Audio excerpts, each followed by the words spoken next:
tomó posición, y aun cuando se trataba de una menor de edad, y aun cuando la representante de esta menor de edad se oponía al trasplante de órganos, dijo la Corte que nos encontrábamos aquí en el terreno del derecho a la salud y a la vida, y que este derecho a la salud y a la vida es el primer derecho natural, dijo la Corte, primer derecho natural preexistente a toda legislación positiva. Y esto me parece importante porque es Corte Suprema de Justicia de la Nación expresándose respecto de una cuestión que es anterior a esta dimensión constitucional del derecho a la reparación, que reposa en el artículo 19 de la Constitución Nacional y que siente el principio y que reconoce el principio alterum non ledere. Porque este principio, lógicamente, que impide a los hombres dañar los derechos de un tercero, y en caso de que el daño ocurra, impone resarcimiento, opera en varias órbitas. Puede operar, como lo ha hecho, en materia de expropiación, por ejemplo. Entonces, frente a una expropiación se impone el resarcimiento. Pero así estamos en el terreno de un daño patrimonial, ¿sí? Lo importante aquí es comprender que estamos en la hipótesis o frente a la hipótesis del daño a la salud y a la vida del trabajador, ¿sí? Por eso todos estos conceptos se refuerzan. Comprendiendo esto, voy a hacer algo que en algún momento yo estuve en una jornada en el Colegio Público de Abogados de la Capital Federal, y tratando de argumentar sobre la ley 26773, en alguna pregunta se me dijo, bueno, pero usted está defendiendo la ley. No, yo lo que estoy tratando de hacer como abogado litigante es tomar las herramientas que el legislador está dando y, sin desconocer este principio basal sobre el que tengo que caminar, trato de ver si en función de esas herramientas puedo acceder a una reparación plena. En definitiva, puedo lograr el cumplimiento o el respeto del imperativo constitucional y que se resguarde el principio de indemnidad. Que, en definitiva, es lo que postulaba el doctor Fernández Madrid en la exposición anterior, donde él, al igual que el doctor Cornaglia, cuando comentó este fallo importante de la Corte que pasó bastante desapercibido para la mayoría de la doctrina, que como fue Luca de Oz con Taddei, en pos o en función de la redacción de la ley 24.557 y de sus objetivos de resguardar la integridad psicofísica de los trabajadores y otorgar reparaciones, podían extraer de esta norma la posibilidad de que el trabajador acceda a reparaciones plenas. Me parece que esta posibilidad, que se extraía del artículo 1 de la Ley de Riesgos de Trabajo, leído a la luz del artículo 19 de la Constitución Nacional y del principio de indemnidad, se refuerza hoy en día desde el mensaje de elevación de la 26773 y desde el texto del artículo 3 de esta misma ley. En el mensaje de elevación de la ley, el Poder Ejecutivo, al enviar el proyecto de ley al Congreso de la Nación, se dice que la ley tiene como objetivo procurar brindar reparaciones plenas. Y esto de alguna forma se recoge en el artículo 3 de la 26773 cuando la ley establece un 20% adicional a la tarifa originaria para resarcir todo otro daño no previsto por esa tarifa. En consecuencia, si estructuramos desde el orden lógico y sometemos al control de constitucionalidad este 20% adicional y en una acción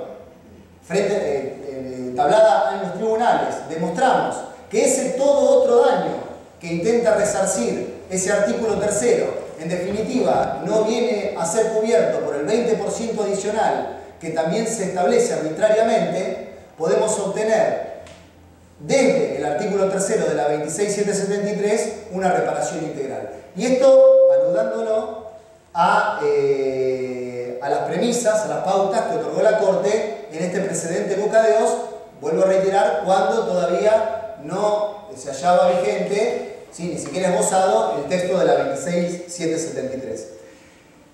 Aunando algunas cuestiones. Una basal es que la doctrina inveterada de la Corte Suprema de Justicia de la Nación enseña que no puede presumirse la inconsecuencia o la imprevisión del legislador. En función de esto, no podemos decir que si el legislador, en el mensaje de elevación del Poder Ejecutivo y el legislador, el artículo 3º de la 26773 dijo que el objetivo era otorgar reparaciones plenas, en la operatividad de la ley no ha sido eso lo que haya intentado este mismo legislador. Otra cuestión que nos lleva en el mismo carril es la lectura del artículo 14 bis en la medida en que refiere a condiciones equitativas de labor.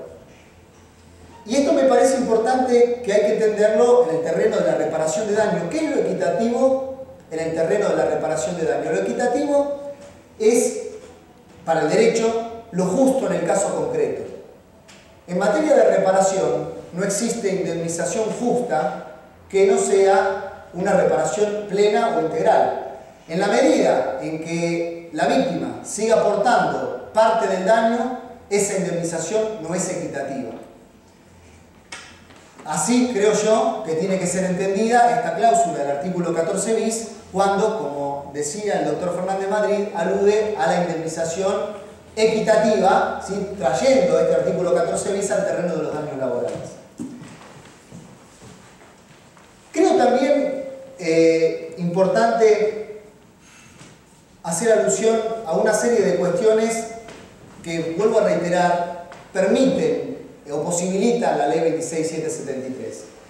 Y una de ellas, medular y creo yo de importancia para el doctor Cornaglia por todo lo que viene batallando desde la doctrina y también desde el ejercicio profesional, es la pluridimensión de acciones. ¿Y por qué digo esto? Porque desde el más puro derecho civil, ya superado, nos encontramos con un artículo 1107 del Código Civil en su texto actual, que viene a insertar una valla entre los dos regímenes, el contractual y el extracontractual. Esta norma, más allá de ser anacrónica y resultar inaplicable en la esfera del terreno de daños laborales, interpreto yo que ha sido dejada sin efecto esta valla en función de la redacción de la ley 26773. ¿Y por qué digo esto? En el artículo 4, que es el artículo que reedita la famosa opción excluyente, que ya vamos a ver que en mi concepción no es opción con renuncia, porque estamos acostumbrados también a reeditar los conceptos y se alude a la opción con renuncia. La ley 26773, en su artículo 4, vuelve a reeditar una opción, pero en términos diferentes a los que se contemplaran en las leyes anteriores 9688 y 24028. Aquellas leyes sí hablaban de renuncia. La ley 26773 establece una opción, pero que a mi entender no es renunciativa. Máxime cuando el artículo 11 de la Ley de Riesgo de Trabajo 24557, que no ha sido derogado, establece que las prestaciones de la ley son irrenunciables. Sobre esto voy a volver. ¿Por qué digo que la 26773 ha dejado sin efecto la valla del artículo 1107? Vean ustedes que en su segundo párrafo, la norma del artículo 4 de la 26773 dice: los damnificados podrán optar de modo excluyente entre las indemnizaciones previstas en este régimen de reparación o las que pudieran corresponder con fundamento en otros sistemas de responsabilidad. ¿Sí? Alude sin ningún tipo de cortapisa a los otros sistemas de responsabilidad. Esta cuestión ya fue estudiada a la luz de la 9688, y yo estudiando el tema me encontré con un libro que se titula Responsabilidad Civil y que es la edición de una serie de ponencias publicadas por la más conspicua doctrina civil del país, que se dio cita en las primeras jornadas australes de Derecho en la ciudad de Comodoro Rivadavia. Uno de los temas, una de las comisiones, estaba encargada de estudiar la posibilidad de aplicar el artículo 1113 del Código Civil, situado en el terreno de la extracontractualidad, a los daños laborales. Bustamante Alsina, autor de una de las ponencias, al igual que Kemenmacher de Carlucci, Mosel Iturraspe y otros juristas de importancia, dijo en su ponencia: en materia de accidentes de trabajo es inaplicable el artículo 1107 del Código Civil, pues este exige para el ingreso en el campo aquiliano que la violación contractual sea a la vez un delito del derecho criminal, y en cambio el artículo 17 de la ley 9688 abre esa opción sin imponer ninguna condición. Es lo mismo que hace el texto del artículo 4 de la 26773, que es una norma posterior y especial con respecto al régimen del Código Civil. Por eso entiendo que, planteada una acción por reparación integral frente a un daño laboral, no puede oponerse la valla del artículo 1107 para intentar impedir esta pluridimensión normativa sobre la que tanto ha enseñado el doctor Cornaglia. Comprendido esto, tenemos que también tener en cuenta que esta pluridimensión normativa nos va a permitir reposar esta acción en una serie de normas que van a posibilitar a la víctima acceder a una reparación plena. En primer término, y me parece que es la cuestión medular, y ya el IDEL en unas comunicaciones anteriores que han sido votadas por la sección de Derecho del Trabajo y en una conclusión que ha sido recogida ahora recientemente por el Foro de Institutos de los Colegios de Abogados de la provincia de Buenos Aires, una cita que me parece trascendente, ha hecho un catálogo de cuáles son estas posibilidades. Y en primer lugar, vuelvo a las enseñanzas del doctor Cornaglia, la posibilidad de entender que existe en este terreno una obligación de seguridad que torna operativa la garantía de indemnidad en favor del obrero. En segundo término, una norma sobre la que se vuelve a debatir, como es el artículo 75 de la Ley de Contrato de Trabajo.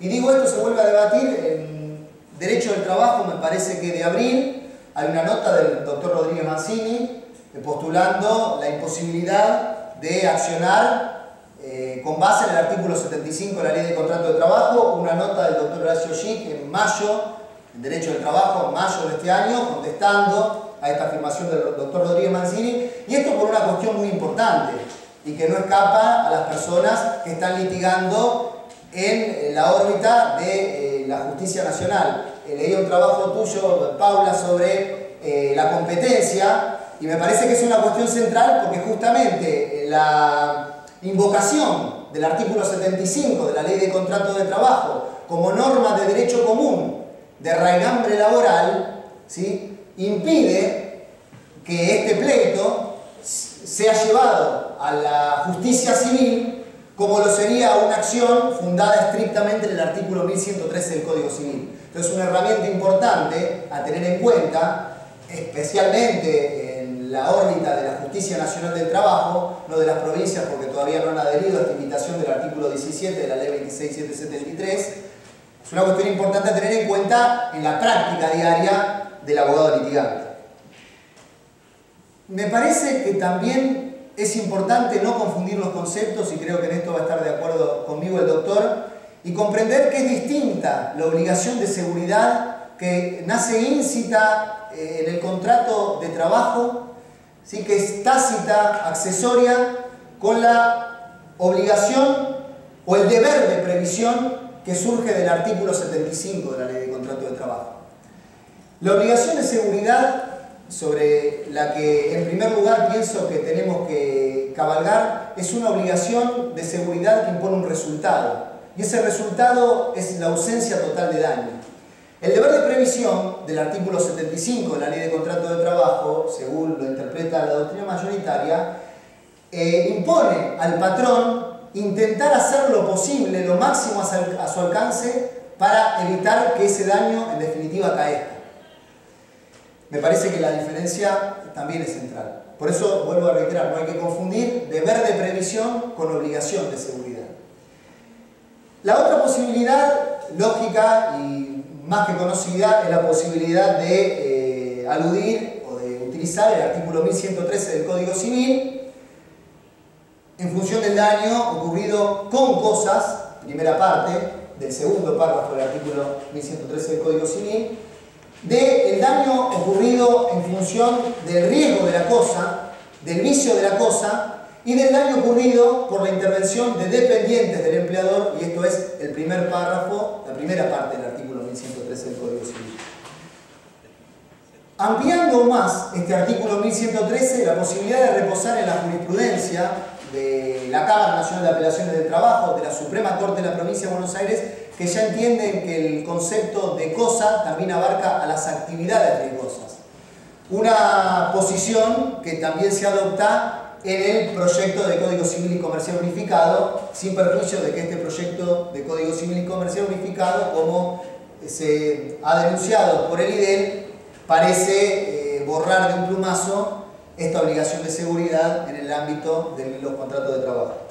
Sobre esto también leía un artículo reciente de Dr. Picasso, juez de la Cámara Nacional Civil, en estas revistas de Infojust, editadas por el Ministerio de Justicia, argumentando en torno al proyecto de Código Civil y Comercial de la Nación Unificado, y él expresamente dice que el Código Civil y Comercial Unificado, para evitar la jurisprudencia contradictoria que existe sobre la obligación de seguridad y esta confusión sobre esta misma obligación y la posibilidad de aplicarla a algunos contratos y otros no, por eso la Comisión, se dice, ha creído conveniente borrar esta obligación de seguridad y permitir que en el ámbito de los contratos se apliquen sin ningún tipo de cortapisas el artículo 1113, por ejemplo, del Código Civil, la norma que lo va a reemplazar en el proyecto de Código Civil y Comercial Unificado. Me parece que es una cuestión trascendental, importante, y sobre la que el IDEL necesariamente va a volver. Adiciono a esto que el proyecto de Código Civil y Comercial Unificado nos dice esto. En el proyecto de Código Civil y Comercial Unificado, en el texto, en una lectura absolutamente positivista, no se está borrando la obligación de seguridad. Es más, en el proyecto de Código Civil y Comercial Unificado se dice que cuando existe la obligación de arribar a un resultado, ¿sí? Esta obligación existe.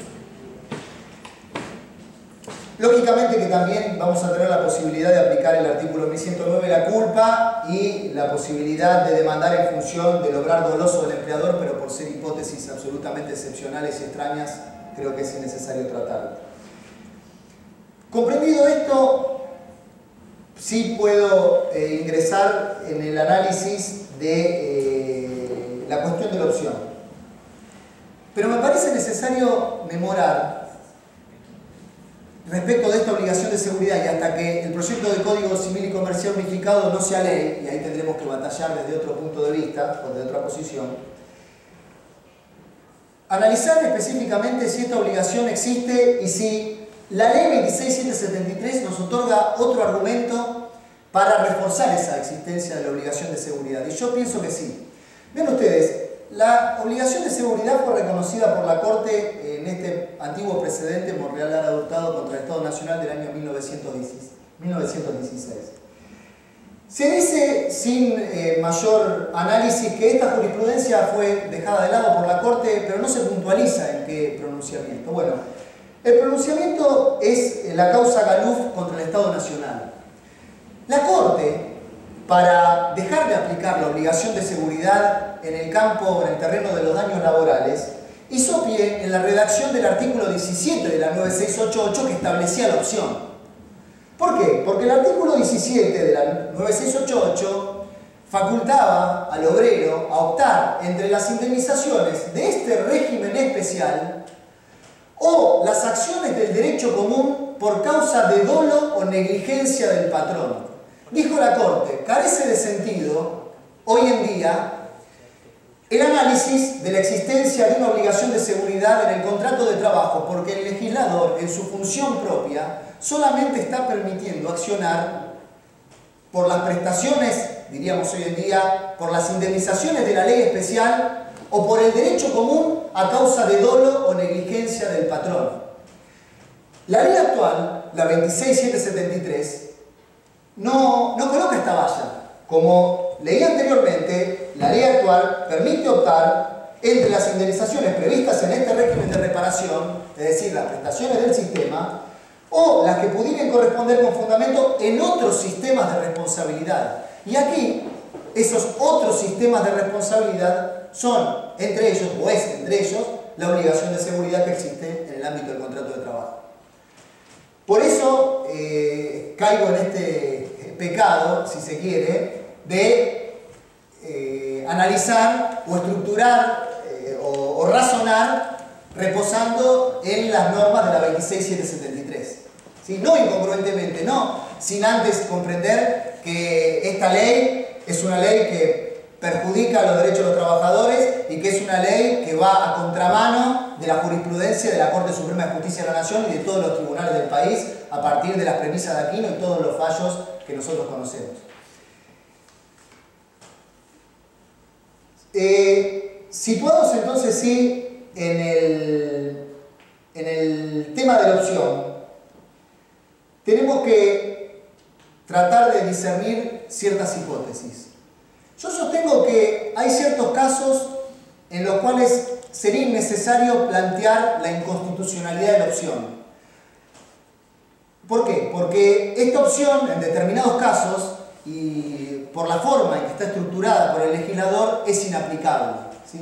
Lógicamente que por una buena técnica de la litigación es importante subsidiariamente efectuar el planteo de inconstitucionalidad para el caso de que el juez que tenga que resolver esto no comparta esta posición de que existen ciertas acciones en las cuales el régimen de opción es inaplicable, ¿sí? Me parece, vuelvo a decir, que por una cuestión de técnica de litigación es importante de todos modos efectuar el planteo de inconstitucionalidad, pero me parece que es una salida que brinda la ley y que es una salida que se coloca de acuerdo con la jurisprudencia de la Corte, que dice inveteradamente que la declaración de inconstitucionalidad de la norma es la última ratio y que el juzgador tiene que escudriñar en el sistema y buscar otras soluciones que permitan eludir esa declaración de inconstitucionalidad. ¿Cuáles serían entonces estas hipótesis de inaplicabilidad de la opción?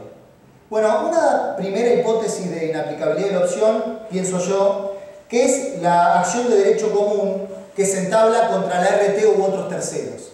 Y esto es muy importante porque en la práctica judicial conocemos, en la práctica diaria, que es posible imputar a la RT responsabilidad civil desde el artículo 1074 de este cuerpo normativo del Código Civil y desde allí buscar una reparación plena.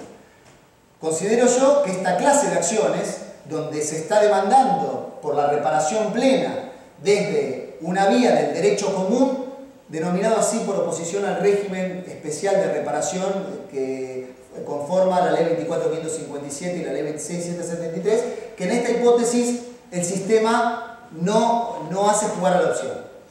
¿Por qué digo esto? Porque la Ley 24.557, en su texto originario, en el artículo 39, contemplaba una serie de incisos. En los primeros 3 incisos consagraba la imposibilidad de accionar por la vía del derecho común contra el empleador, salvo la hipótesis de dolo. En los últimos 2 incisos, la Ley 24.557 contemplaba la posibilidad de accionar por la vía del derecho común contra los terceros causantes del daño, ¿sí? Y en esa hipótesis, lógicamente, que se iba a poder deducir la prestación que se recibiera del RT de esa reparación integral. Cuando el Poder Ejecutivo envía el proyecto de ley, la 26.773, al Congreso de la Nación, en el proyecto de ley se establece la derogación completa del artículo 39. En el Senado de la Nación se introduce una modificación y se dejan subsistentes los últimos 2 incisos, los últimos 2 apartados del artículo 39, el cuarto y el quinto, que son los que posibilitan accionar contra los terceros civilmente responsables.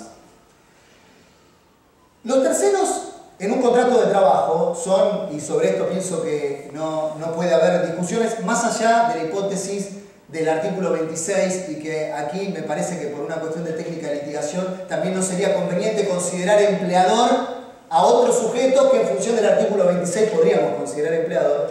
Vean ustedes que, por ejemplo, Ackerman dice: en la relación de trabajo, tercero es todo aquel sujeto distinto del empleador y del trabajador. Bueno, si tercero es todo sujeto distinto del empleador y del trabajador, la RT que causa un daño es un tercero.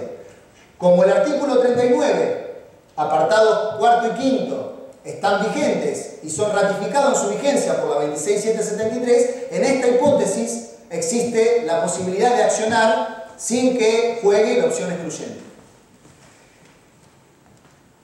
Es importante también esto para poder traer y demandar por reparación integral a algunos sujetos que cuando se los demanda en un despido común, rápidamente tratan de alegar que no son el empleador. ¿Sí? Hablo de los casos de subcontratación, de delegación, y que frente a una acción por daño laboral no van a tener que sostener lo mismo. Entonces, si no son el empleador, son terceros, y frente al daño causado por esos terceros, piensen ustedes, un accidente causado en una empresa, con una maquinaria de esa empresa, que no es el empleador en el recibo del sueldo del trabajador, allí existe la posibilidad de accionar por reparación integral sin que juegue la opción. Sí tienen que tener en cuenta que en esta hipótesis tienen que plantear la inconstitucionalidad del decreto 491/97, porque es el decreto que vino a intentar decir, reglamentando en exceso a la norma, al artículo 39 de la Ley de Riesgo de Trabajo, que estos terceros no son terceros. Otra de las hipótesis que me parece que llevan a que no juegue el régimen de opción es la acción emprendida por los derechohabientes. ¿Por qué digo esto? El artículo 4 de la 26773 dice: los obligados por la Ley 24.557 y sus modificatorias al pago de la reparación dineraria deberán, dentro de los 15 días del notificado de la muerte del trabajador o de la homologación o terminación de la incapacidad laboral de la víctima o enfermedad, notificar fehacientemente a los damnificados o a sus derechohabientes los importes que le corresponden. En el párrafo siguiente se dice: los damnificados podrán optar de modo excluyente. Es decir, el mismo artículo, el artículo 4 de la 26773, en el primer párrafo, ¿sí?, discrimina entre damnificado, el trabajador que sufre el daño, y los derechohabientes. Y en el párrafo siguiente, al instaurar la opción, lo hace exclusivamente para el damnificado. En función de esto, se puede entender que cuando se trata de una acción incoada por los derechohabientes no rige el régimen de opción. Esta teoría, que se extrae, vuelvo a decir, en una lectura estrictamente positivista del artículo 4 de la 26773, la encuentran, por ejemplo, en el Tratado de Vázquez Vialar, cuando se analizaba la Ley 9688. Y allí se decía: los familiares del trabajador fallecido pueden, como alternativa, y según lo entiende la mayor parte de la jurisprudencia, deducir la acción especial laboral y la civil en forma subsidiaria, pues al no estar indicados en el artículo 17 de la Ley 9688, tampoco se están impelidos a una opción excluyente. Opción que sí rige para la víctima. ¿Sí? Tratado de Derecho del Trabajo dirigido por Vázquez Vialar. Otra de las hipótesis, vean ustedes también qué contrasentidos que se pueden encontrar en este análisis de la norma. Piensen ustedes, es sabido que el régimen del Código Civil en materia de legitimación en función de un daño patrimonial o del daño moral no es el mismo que el contemplado en la Ley de Riesgo del Trabajo, que tiene un catálogo de beneficiarios en el caso de estos derechohabientes. Ustedes saben que frente a un daño patrimonial sufrido por cualquier persona puede accionarse sin cortapisas, porque así lo establece el artículo 1079. Es el artículo 1078 el que en el terreno del daño moral establece quiénes son los que pueden accionar, catálogo o posibilidad que también ha sido ampliada por el control de constitucionalidad que han hecho los tribunales declarando la inconstitucionalidad de este artículo 1078. Argumento entonces yo, y piensen ustedes, ¿qué ocurriría si un derechohabiente contemplado en la Ley 24.557 percibe la indemnización tarifada y luego viene un damnificado, si una persona que sufre un daño patrimonial, sin que no tiene por qué ser derechohabiente de la víctima, porque cualquier persona damnificada en su patrimonio en función de este acto, de este ilícito, ¿sí?, va a poder venir a accionar. Ahí la opción lógicamente no opera. Y vean ustedes lo que se argumentaba en una nota publicada en la Ley Tomo 4, es una nota de Costa que se titula La opción del artículo 17 de la Ley 9688. Decía Costa: producido el fallecimiento de un obrero por accidente del trabajo, el patrón cumple con la ley especial depositando la indemnización. Y se pregunta él: ¿cuál sería su situación si, mediando dolo o culpa de su parte, una persona damnificada, no comprendida dentro del concepto de la familia, que determina la ley 9688, pero sí amparada por el derecho civil, lo demanda fundado en las disposiciones de este. Se preguntaba Costa, ¿qué ocurre? Sí, y habla de dolo o culpa, porque esas eran las posibilidades que existían en ese momento para atribuir responsabilidad al patrón, ¿sí? Este problema, ¿sí?, subsistiría hoy en la 26773. Otra cuestión importante y que a mi entender hace operar este régimen de inaplicabilidad de la opción, diferente de la inconstitucionalidad, es el caso de las enfermedades no listadas.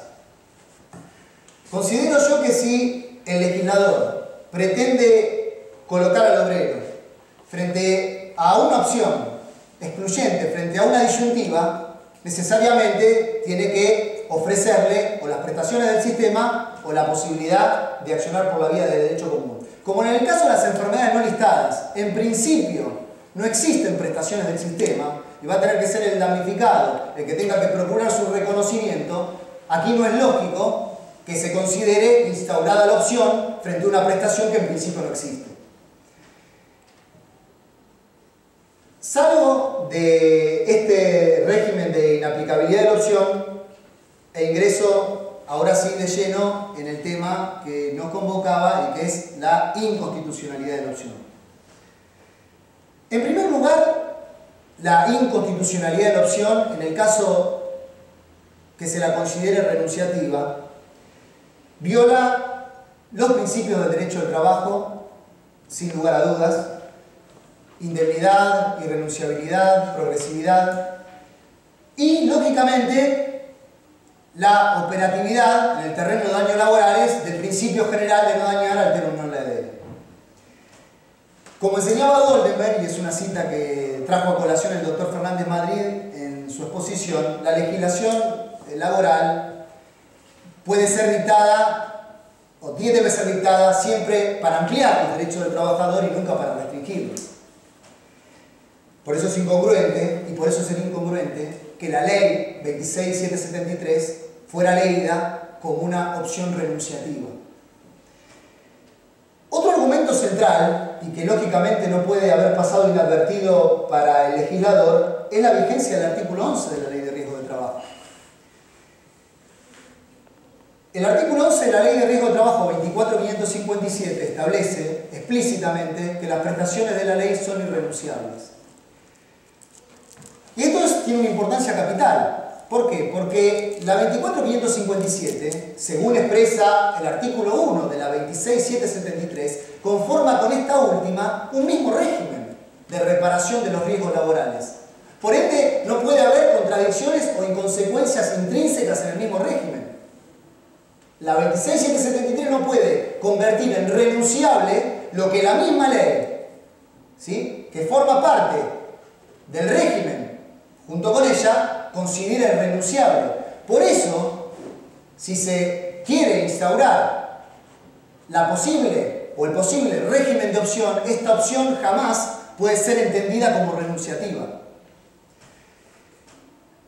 Vean además, porque se puede decir, bueno, existe una derogación tácita en este supuesto, se tendría que haber dicho el artículo 11 es suficiente, salvo el caso en que se ejercite la opción del artículo 4 de la 26773. Bueno, la 26773 no tiene un régimen de derogación tácito, sino que tiene un régimen de derogación expresa, porque el artículo 17, apartado primero de la 26773, dice: deróganse los artículos 19, 24, 39 de la 24557. Es decir, la derogación es expresa, no es tácita. Y el legislador claramente evitó derogar el artículo 11 de la ley 24557. Es aplicable acá la misma jurisprudencia que mencioné antes y que dice que no puede suponerse la inconsecuencia, la imprevisión o el olvido del legislador. Coadyuva también en esta interpretación la finalidad del régimen, y que es, como se dice en el mensaje de elevación y se dice en el artículo 3 de la misma ley 26773, otorgar reparaciones plenas. Si se busca el acceso a reparaciones plenas, lógicamente no se puede coartar el acceso a una reparación plena por la vía que fuere, entre ellas por la vía civil, cuando se percibe una indemnización tarifada que lo único que hace es otorgar un mínimo abstracto, que otorga el legislador en función de 3 variables, ¿sí? Y que impiden al juez, por sus características de abstracción y generalidad, otorgar una reparación justa en el caso concreto, y acá vuelvo y retomo el concepto de equidad en el terreno de la reparación de los daños. La indemnización equitativa es la justa en el caso concreto, y solamente justa la indemnización que atiende a todas las particularidades del agente dañado más allá de las tarifas. Otro principio que también coadyuva en esta interpretación es el principio de progresividad, porque la ley no puede, la ley positiva, inferior, no puede convertir en irrenunciable lo que antes fue irrenunciable, porque habría una violación flagrante del principio de progresividad. Y en otro orden de cosas, y no menos importante, sino que también trascendental, el artículo 9 de la Ley de Contrato de Trabajo. Y el artículo 9 de la Ley de Contrato de Trabajo no en función de las dudas frente al material probatorio, sino en función de la duda de la aplicación del derecho. Si existe aplicación respecto de la norma aplicable, lógicamente que el legislador, de la interpretación de esa norma, el juez tiene que resolver en función de la posición más favorable a los derechos del obrero. ¿Sí? Y lógicamente aquí la norma más favorable es el artículo 11 de la Ley de Riesgo de Trabajo, que consagra la irrenunciabilidad de las prestaciones sistémicas. Para ingresar en otro argumento, voy a remitir al dictamen de FACA, que está colgado en la página de la FACA, y que claramente dice que no existe ánimo aplicativo en el trabajador que procura, frente a su condición de dañado, la percepción de una reparación que es mínima, y que esto se constituye en una extorsión clara a partir de su estado de necesidad. Otro argumento importante es el argumento que reposa en la teoría general del derecho civil y laboral en función de 3 hipótesis: en función de las renuncias, y en función de los desistimientos de derechos, y en función de los actos lesivos. Vean ustedes, en función del desistimiento de derechos, el artículo 277 de la Ley de Contrato de Trabajo establece que cuando estamos frente al desistimiento de derechos, y no soslayo que la norma opera, para la mayoría de la doctrina, frente al desistimiento de derechos en juicio, ¿sí? Pero yo argumento, si la norma, el artículo 277 de la Ley de Contrato de Trabajo, frente al desistimiento de derechos en juicio, requiere la ratificación personal del trabajador, ¿sí? Y la homologación por un tribunal, no se puede pretender que frente a un derecho y fuera del juicio, ¿sí?, se desista de derechos sin esta ratificación personal, que en un proceso opera con un patrocinio letrado y el control del juez. En materia de transacción, ¿qué ocurre en materia de transacción y cómo se articula la transacción en el régimen común? Bueno, en primer lugar, hay que tener en cuenta que nos hallamos frente a un caso donde existen deudores distintos. Por eso también esta norma y este régimen es distinto y supera a los regímenes anteriores de la Ley 9688 y la 24.028, porque el deudor es diferente. Aquí no adeuda la indemnización o la misma indemnización el patrón que va a poder asegurar su responsabilidad, sino que la indemnización sistémica la adeuda en principio el RT, ¿sí?, o el empleador que hace las veces de RT, ¿sí?, pero en función de la obligación que le impone la ley especial. Y la reparación plena la debe también en principio, sin perjuicio de la posibilidad de comprometer la responsabilidad común del RT, el empleador, ¿sí? Bueno, ¿qué ocurre? El artículo 832 del Código Civil, en el terreno de las transacciones, requiere para las transacciones que exista acuerdo de partes. Y lógicamente acá no lo va a poder haber si las partes son diferentes, son diversas. A mayor abundamiento, el artículo 851 del mismo Código Civil dice expresamente que las transacciones no aprovechan a terceros ni otros interesados. No podría decirse entonces que el acto de percibir una tarifa de una RT pueda venir a aprovechar a un tercero, en este caso el empleador. ¿Qué ocurre en el caso de las renuncias? En el caso de que se interprete, bueno, en lo que se está instrumentando la ley aquí es una renuncia. Bueno, la ley, según también el Código Civil, requiere para las renuncias la aceptación del deudor, cuando las renuncias son a título oneroso. Por lo que vimos antes, como esta renuncia se opera entre sujetos distintos, no existe acá esta aceptación del deudor. Ahora, ¿qué ocurre cuando la renuncia es a título gratuito?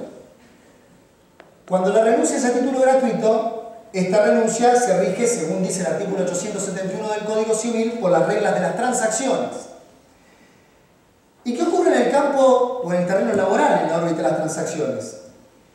El artículo 15 de la Ley de Contrato de Trabajo alude a los acuerdos transaccionales conciliatorios o liberatorios.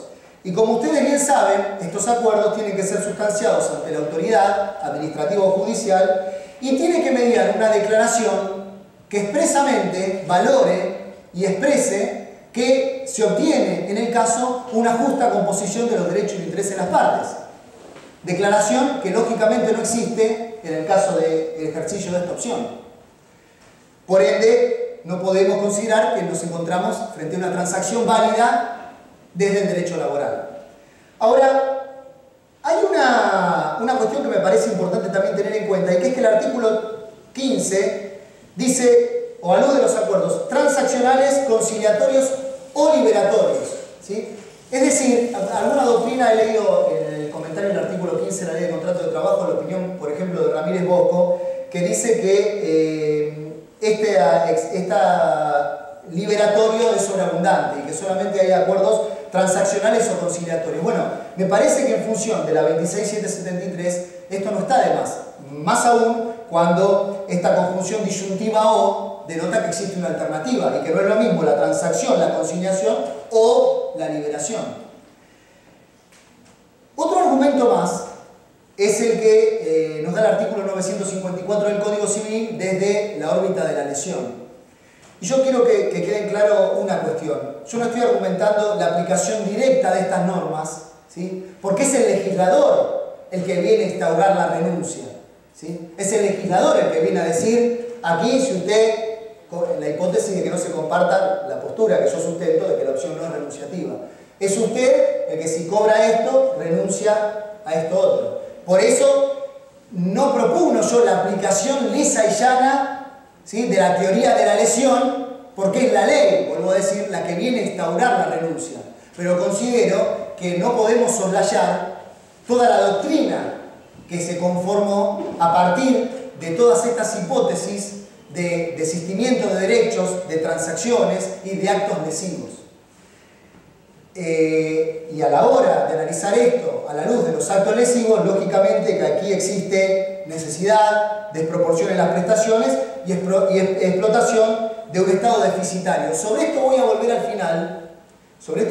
final, al analizar este tema de la opción a partir de una nota del doctor Ibarrucía, que es juez de la Cámara Civil y Comercial de Mercedes, que escribió en la revista La Ley una nota donde él analizó e hizo muy sagazmente una prospectiva acerca de cómo resolverá la Corte los planteos de inconstitucionalidad que se le presenten en torno a la opción del artículo 4 de la Ley 26773, ¿sí?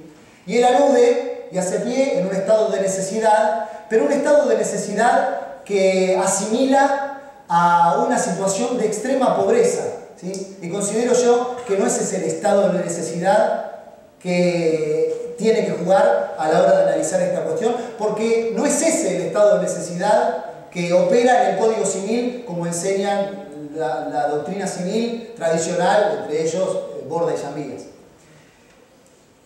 Otro argumento central, y estoy haciendo un catálogo, intentando hacer un catálogo de los argumentos que permiten declarar, o que permitirían declarar la inconstitucionalidad de la opción, reitero una vez más, para el caso de que se la interprete como renunciativa, es un argumento que Eduardo Curuchet consignó en una ponencia, en un encuentro quilmenio de Derecho al Trabajo, y que es la obligación del Estado de garantizar prestaciones, indemnizaciones mínimas frente a los infortunios laborales. Y es una obligación que se extrae de los convenios 17, 42 y 102 de la Organización Internacional del Trabajo.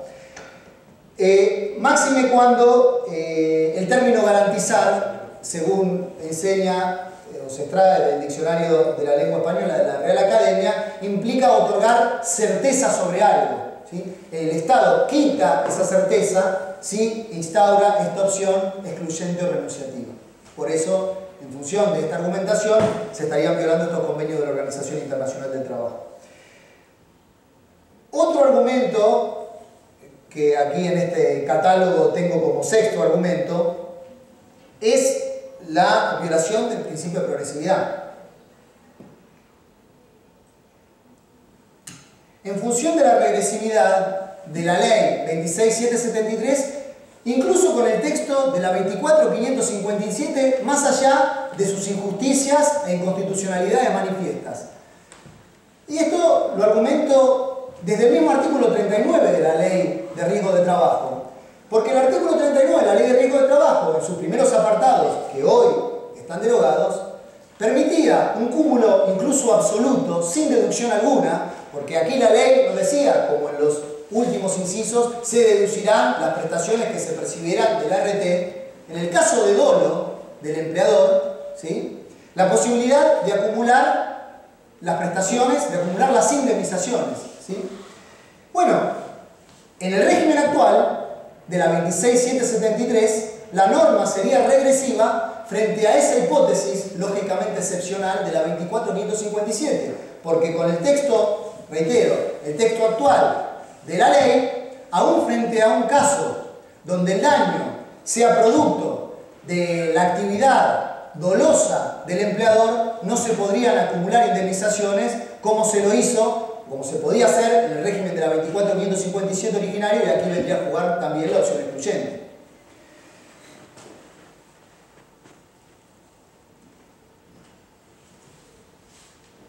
Un argumento que es basal, porque ha sido el argumento que se utilizó para defender la opción. Ustedes saben, los que han seguido esta cuestión de la sanción y el trámite express que tuvo esta ley 26773, que en ningún momento se argumentó y se dijo por qué era necesario o cuál era el fundamento de esta opción que se instauraba, ¿sí? A la par, en las publicaciones académicas y en las defensas que algunos juristas hicieron sobre el texto de la ley 26773, se dijo que esta opción obedecía o era acorde a la tradición jurídica argentina, la tradición jurídica nacional.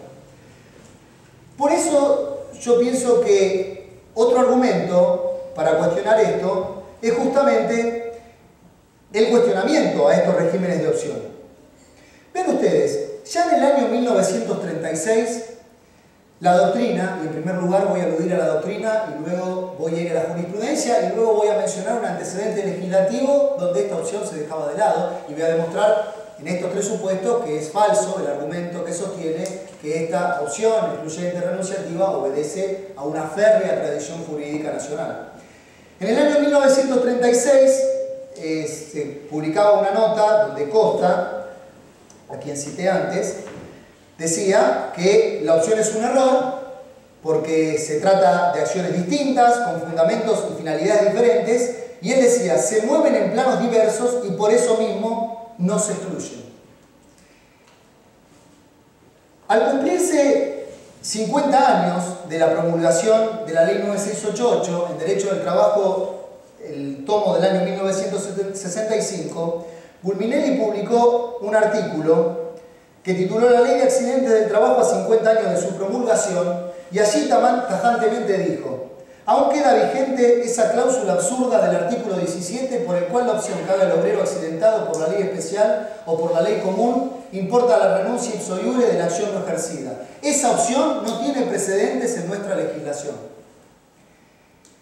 También ha sostenido esto el doctor Cornaglia en esa otra obra basal para el derecho de daños laborales nacional, que ha sido el derecho de daños, que ha publicado en la editorial Némesis, y él cita la opinión de Justo López, vertida en un seminario de teoría general de la responsabilidad que organizaron en Quilmes y Berazategui, sobre el que el doctor Cornaglia siempre nos hace mención, y donde Justo López ha dicho que no habría ningún inconveniente y sería mucho más coherente con el principio protector del derecho del trabajo que la ley simplemente, no imponiendo la opción, permitiera ejecutar las acciones de derecho común subsidiariamente.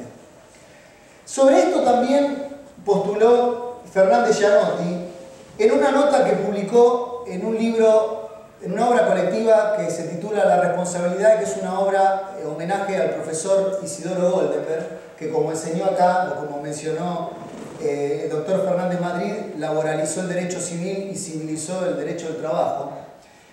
Y la nota del doctor Fernández Gianotti, a mi entender, es contundente y aleccionadora desde su título, porque él rotula vulneración constitucional por el carácter excluyente de las acciones indemnizatorias del daño infortunístico. Es decir, desde el título él está demostrando o está postulando la inconstitucionalidad de estas acciones excluyentes cuando nos encontramos en el terreno de los daños a la integridad psicofísica del obrero. Por eso yo comencé con estos principios generales que son la base a partir de la cual podemos transitar con coherencia todo este tipo de análisis. Y que soslayo porque ya fueron materia de estudio o de análisis en esta jornada por el doctor Cornaglia y por el doctor Fernández Madrid. Existen otras posiciones doctrinarias.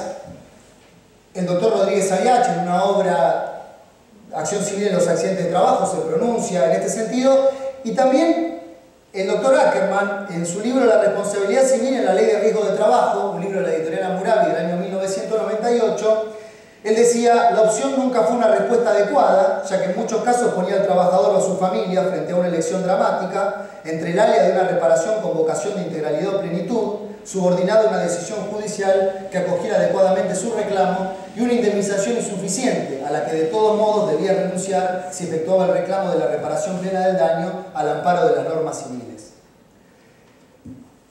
Como se ve, en la doctrina nacional no fueron pocas las voces que se alzaron desde los primeros tiempos de la vigencia de la ley 9688 en contra de esta opción instaurada.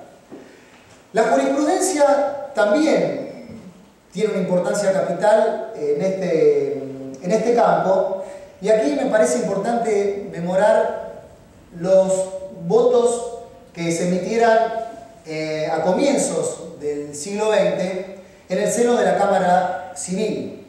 La Cámara Civil primera, con primer voto de Alfredo Colmo, adhesión de los doctores Juárez Selmas, Pera, Casabal y Bunge, en un precedente que se caratula Basta con Weiss, y que es del año 1924, y donde el doctor Colmo aplicaba el principio de derecho romano, que enseña algo tan simple como que en lo más se comprende lo menos, y donde aplicaba lo que él llamaba la buena jurisprudencia de la Corte Suprema, que enseñaba que poco importa la calificación que hagan las partes, equivocada o no, de la acción, si se dan los presupuestos de la norma, y que tiene que el juez aplicar la norma en función de libra novit curia. Si están cumplidos, decía él, los extremos que permiten dar lugar a una acción. Sentando por analogía, y esto es textual del fallo, que poco importa que se haya deducido como ordinaria una acción que no podía ser sino la especial si los extremos de esta resultan de ambos. En la Cámara Civil Segunda, la posición contraria fue sustentada especialmente a partir de los votos de Raimundo Salvat, que no merecieran adhesión de sus colegas en una serie de fallos en los que se hizo pie en la opción ejercitada por el actor con anterioridad, demostrando que la Cámara Civil Segunda, al igual que la primera, trataba de esquivar este régimen de opción, entendiendo claramente que esto era flagrantemente injusto. Lo importante me parece a mí, más allá de esa cuestión que se ve o se encuentra en la lectura de la jurisprudencia, es que en los votos de Salvat, lo único que se hace es aplicar ciegamente el artículo pertinente de la ley 9688, 17 de la ley 9688, sin indagar sobre la validez, sobre la constitucionalidad o inconstitucionalidad de la norma. Es decir, Salvat no defiende el régimen de opción porque el régimen de opción es justo o es constitucional. Simplemente se ciñe a aplicar la norma porque es el derecho positivo vigente en ese momento. Interpreto yo que que esto no es lo que pueden hacer los jueces en la hora actual.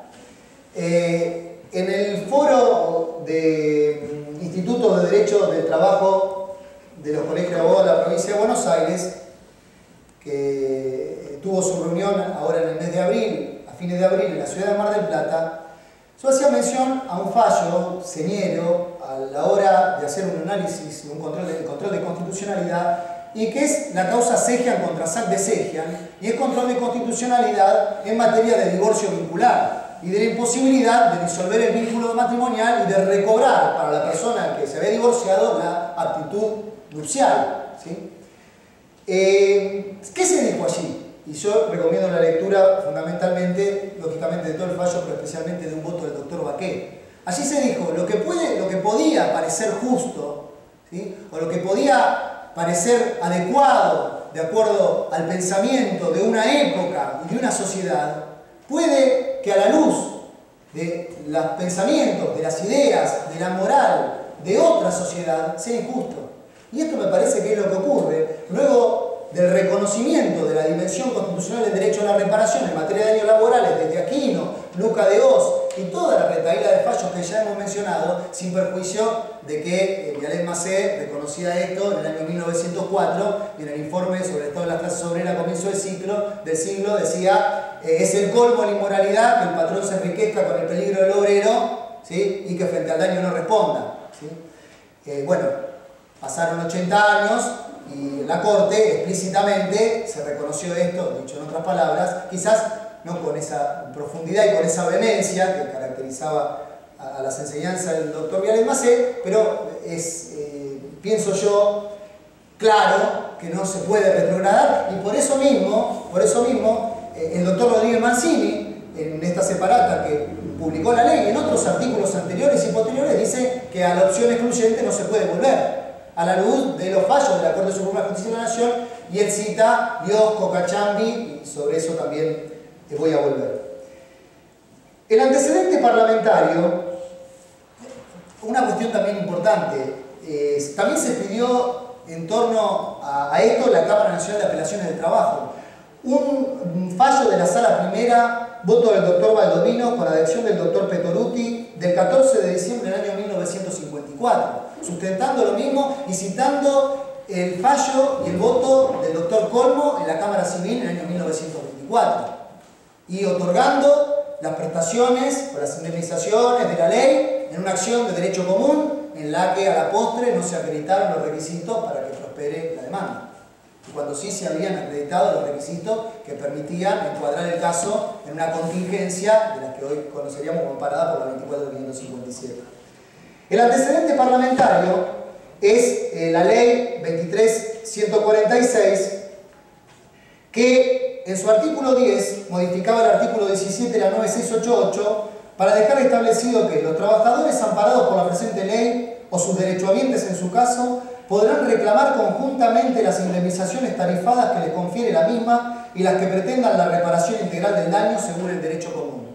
Esta es una norma que fue aprobada por el Congreso de la Nación, es decir, que además de los antecedentes doctrinarios y jurisprudenciales a los que yo hacía mención precedentemente, existe un precedente legislativo, un antecedente legislativo, y es el Congreso de la Nación sancionando la ley 23.146. Esta ley fue devuelta sin promulgar por el Poder Ejecutivo el 31 de octubre del mismo año, y entre las razones del veto consignó: el equilibrio de las relaciones laborales en épocas de crisis debe mantenerse a una costa de resignar derechos que, aunque legítimos, pueden incidir directa o indirectamente dentro de un conjunto interdependiente de elementos para el ataque global y simultáneo del fenómeno inflacionario. Como la Corte Suprema de Justicia de la Nación ya ha dicho explícitamente, Bisotti con AMSA, que no son las leyes del mercado las que nos rigen, ¿sí? No se puede recurrir a este argumento economicista al que se recurrió en el año 1984 para devolver el envío sin promulgar, máxime reconociéndose que se trata de derechos que son legítimos. Por ende, vuelvo a decir que este antecedente legislativo tiene una importancia capital, importancia que fue soslayada, y debate que fue soslayado al momento de aprobar la 26.773, y entonces son los argumentos que tienen que retomar los abogados, que tenemos que retomar los abogados y los jueces a la hora de analizar la validez de esta norma que ha sido aprobada por el Congreso sin atender a todo esto. La jurisprudencia de la Corte Suprema de Justicia de la Nación es el octavo argumento. Bueno, yo interpreto que la alusión o la cita de la causa Cachambi, a la que se suele recurrir cuando se dice la Corte validó el cúmulo o la inaplicabilidad de la teoría de los propios actos frente a un daño laboral, y generalmente se cita Aquino, porque en su último considerando se dice esto no implica que el empleador quede sin la cobertura del sistema. Iliosco no puede asimilarse al caso Cachambi, porque en el caso Cachambi la Corte consideró que no podía aplicarse la teoría de los propios actos y que no podía aquí aludirse a un acto propio del trabajador, porque en la causa concreta Cachambi no se había probado el cobro, la percepción por el trabajador. O sea, por una cuestión procesal, la Corte resolvió que aquí no podía hablarse de un acto propio, justamente reitero, porque no estaba probado en esa causa concreta la percepción.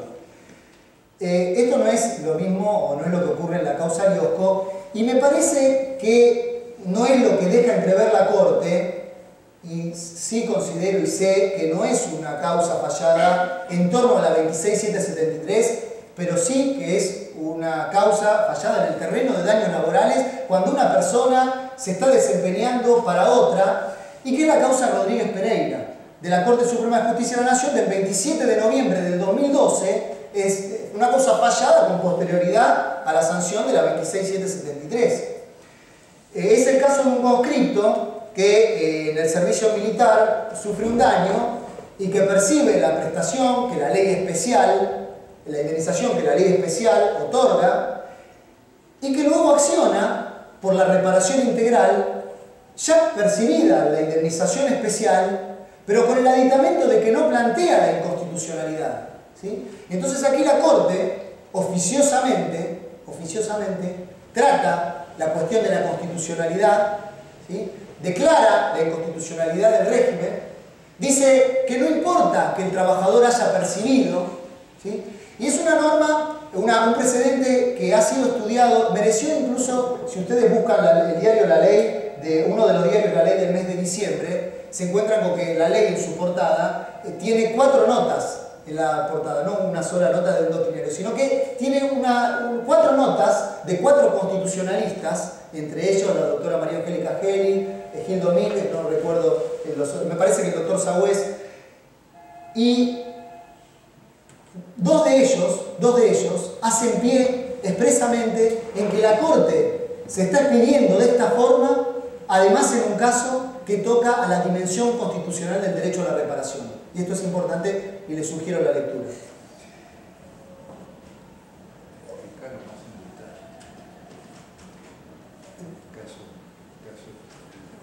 Si le parece, sigo con la exposición y ahora cuando concluyo profundizo sobre las particularidades de Rodríguez Pereira. Para no perderme en esta exposición. Otro de los argumentos y a los que ya hice alusión y que yo consigno como un noveno argumento es lo que mencionaba a la hora de analizar los votos del doctor Salvat, y es la inexistencia de fundamentos para reeditar el régimen de opción. Máxime cuando aquí, como también ya mencioné, se trata de deudores distintos, ¿sí? Deudores distintos. En su momento, en las defensas que se gozaron respecto del régimen de opción de la 9688, la 24.028, se aludió a que era de mala fe percibir de un deudor determinada indemnización y luego requerirle otra, ¿sí? Lógicamente que esto no es aplicable en el terreno del derecho de daños laborales, en el terreno del derecho de daños donde los pagos son a cuenta y no, reitero, no existe indemnización justa si no se atiende a la totalidad del daño que sufre la víctima, ¿sí? Pero fuera de esto, y desde esta posición anacrónica, si se quiere, tampoco esto tendría sustento hoy en día, vuelvo a decir, porque los deudores son distintos. Pero el sinsentido de la norma es manifiesto por propia disposición de la 26773. Porque el artículo 4 de esta ley pretende según esta posición que no comparto, o pretendería, según esta posición que no comparto, considerar que el ejercicio de una acción importa una renuncia. Y establece que el ejercicio de la acción que procura la reparación plena importa la renuncia de las prestaciones sistémicas. Entonces tengo yo que, instaurada una acción, he renunciado a una acción por derecho común, por reparación integral, he renunciado a las prestaciones del sistema. Con peculiaridades que soslayé, pero que algunas voy a poner de manifiesto. Por ejemplo, el inicio de una acción. Bueno, ustedes saben que el Código Procesal y los códigos procesales de todas las jurisdicciones permiten modificar las acciones. El actor es dueño de la acción que incoa hasta tanto en esa acción no esté trabada la litis. Jamás podría el ejercicio del inicio de una acción importar una opción cuando el propio actor puede modificar esa acción hasta tanto esa acción no esté notificada. Porque como enseña toda la doctrina procesal, ¿sí? Carneluti, Chiovenda, Couture, ¿sí? La acción, el único dueño de su acción es el actor, hasta que no se encuentra trabada la litis, ¿sí? Y sobre esto hubo pronunciamientos en los regímenes anteriores, en la ley 9688. Frente a la ley 9688 se ha dicho, el inicio de una acción, si no está trabada la litis, no ha importado ejercicio de la opción. Bueno, el legislador persiste en esto y deja redactado de esta forma. También dejar en claro que como se alude al inicio de una acción, no se puede entender que el inicio del trámite administrativo obligatorio, en nuestro caso de la capital, SECLO, importa ejercicio de la opción, porque se habla del inicio de una acción judicial, no de un trámite administrativo previo, ¿sí? Aun cuando fuera obligatorio. Pero, ¿cuál es el contrasentido y la incoherencia manifiesta que tiene el régimen y donde demuestra la razón de ser y que se aleja de lo intuitivo que tendría que mover a una ley de accidente de trabajo? Bueno, es en el entendimiento o en la lectura del artículo 4 y del artículo 6. Porque vean ustedes que la ley dice en el artículo 4 que el ejercicio de una acción, nos situamos en el caso de una acción por reparación plena de derecho común, importa la renuncia a la tarifa. Ahora, en el caso de progresar esa acción de derecho común, esa acción, esa prestación que se ha interpretado y que el legislador en principio pareciera que dijo que se encuentra renunciada, renace para proteger al empleador. Y eso demuestra que esa prestación, que esa indemnización estuvo siempre en un estado de latencia, ¿sí? Y que jamás ha podido ser renunciada y que jamás se ha podido perder, porque de otro modo el artículo 6 no podría venir a imponer al RT el pago de una tarifa que, vuelvo a decir, en función del artículo 4 tendría que entenderse como renunciada. Otra cuestión capital, y es una décima objeción que puedo encontrar, y hay muchas más, una décima objeción, es el sinsentido de la norma frente al daño causado justamente por el tercero.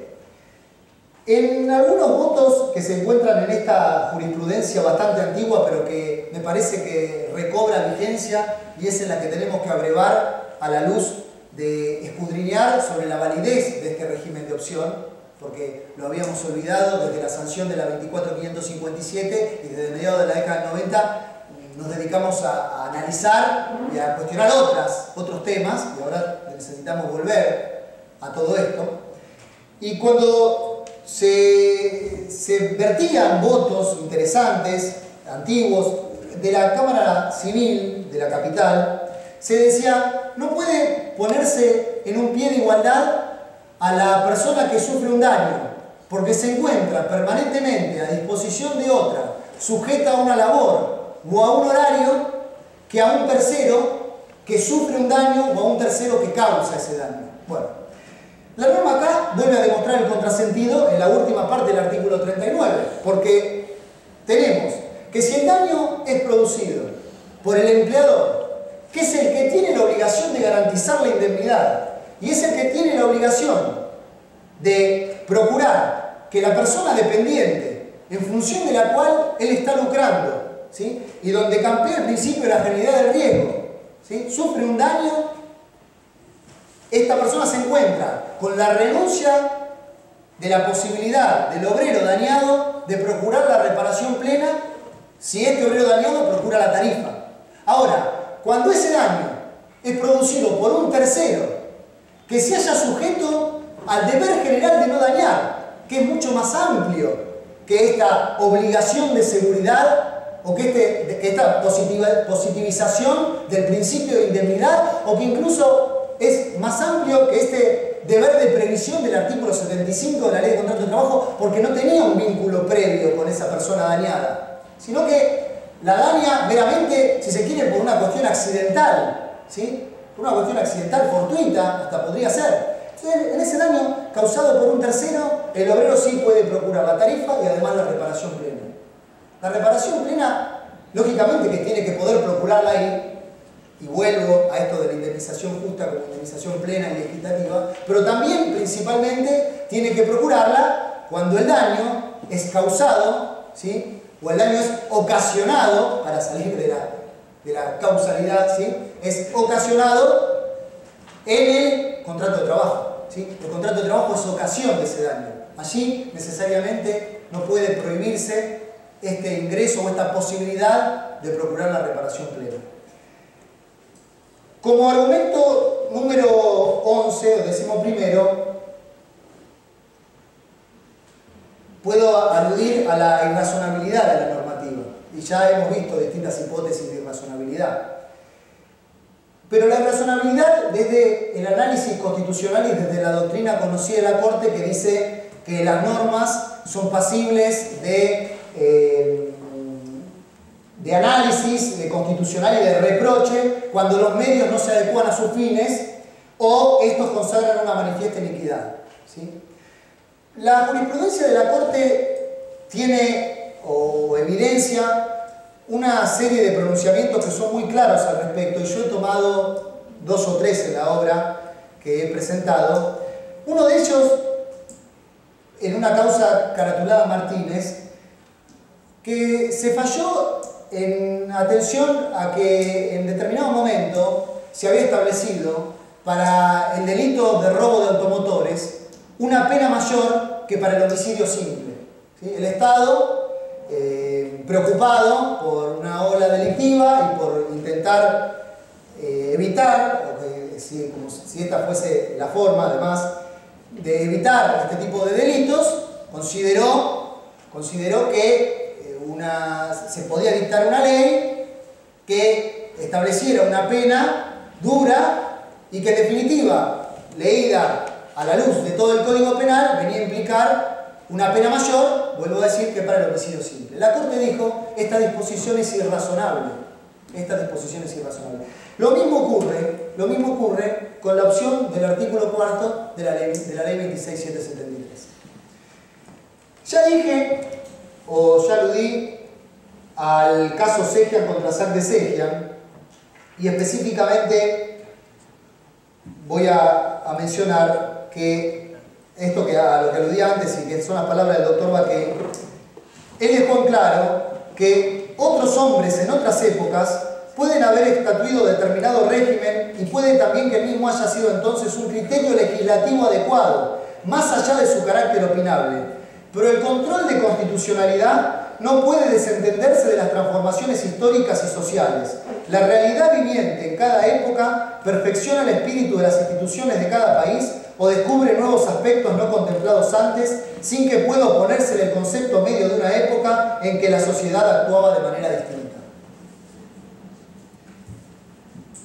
Para ir concluyendo,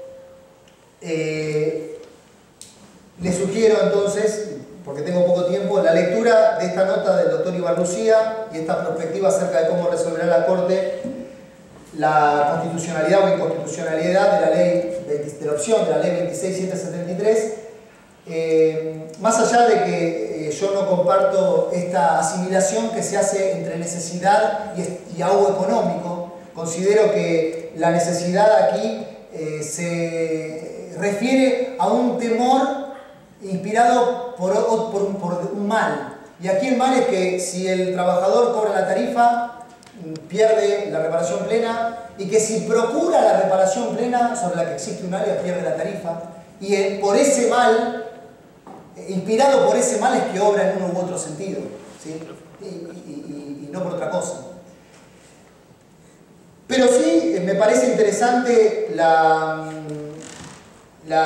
teoría que él esboza y la alusión a un estándar particular de la jurisprudencia de la Corte Suprema de los Estados Unidos que él ve ya evidenciado en algunos votos de la Corte Nacional, específicamente recuerdo, él me hace mención a un voto de la doctora Hayton, donde se habla de la doctrina del escrutinio estricto y que me parece que es importante también, y él a partir de esto estructura la inversión de la carga de la prueba y dice que va a tener que ser el empleador el que tenga que demostrar que la persona obró libremente y fuera de ese estado de necesidad.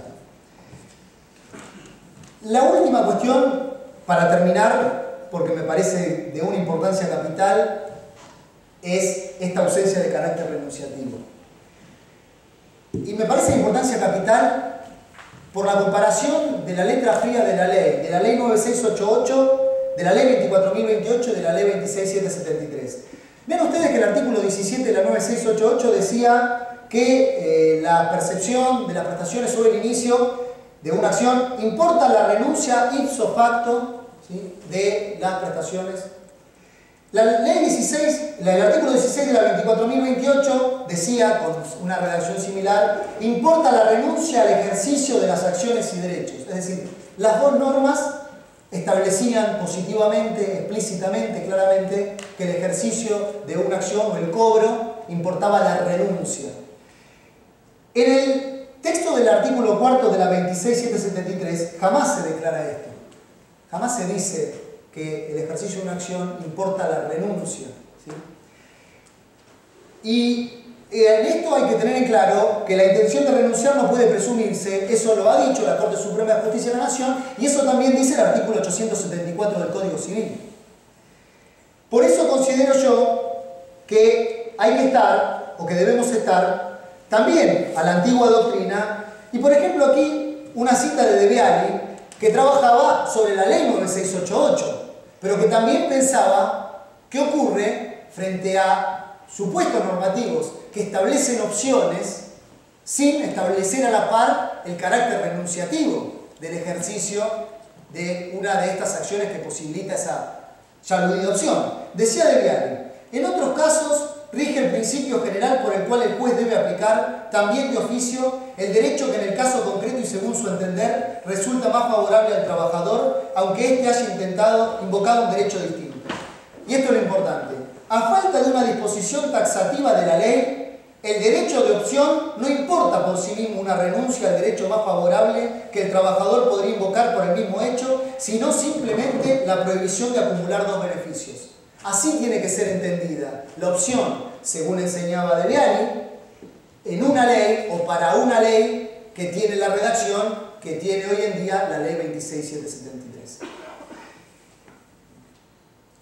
Sí citar, y ya con esto sí concluyo, el voto del doctor Valdovinos, porque es una causa fallada en el seno de la Cámara Nacional de Apelaciones del Trabajo, que bien puede reeditar esta postura a la luz de la 26773. Era un caso donde se había rechazado, se había demandado con fundamento en el Código Civil, se había rechazado la vía, pero se había aprobado la existencia de la afección. ¿Qué dijo Valdovinos? Resultaría falto de equidad rechazar en todas sus partes la demanda deducida, no obstante ser aplicable al caso en debate el régimen de la 9688. Recordó la opinión de Colmo, vertida en este fallo que antes yo citaba, y adunó: entiendo asimismo que la finalidad del artículo 17 de la ley 9688 ha sido la de evitar la acumulación de indemnizaciones y no la de conducir una encrucijada en la que el accidentado quedara en definitiva sin recibir ninguno. Pienso que a la luz de todo esto es que tenemos que empezar, y estamos en los albores de este análisis, a escudriñar, a plantear las demandas y los jueces a resolverlas. Bueno, les agradezco mucho y pasamos.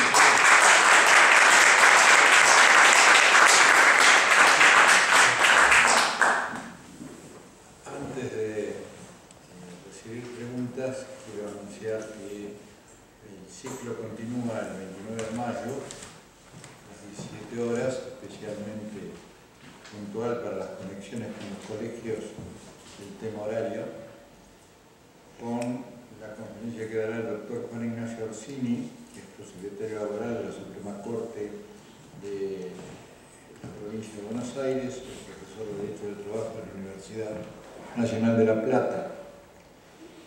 El tema que abordará será juez natural y competencia en la Ley de Riesgo de Trabajo y su reforma, control de constitucionalidad. Así que es nuestro compromiso a seguir. ¿Existen preguntas en los colegios? ¿Hay alguno de los presentes que quiere formular alguna pregunta? Mientras se animan, puedo hacer alguna acotación.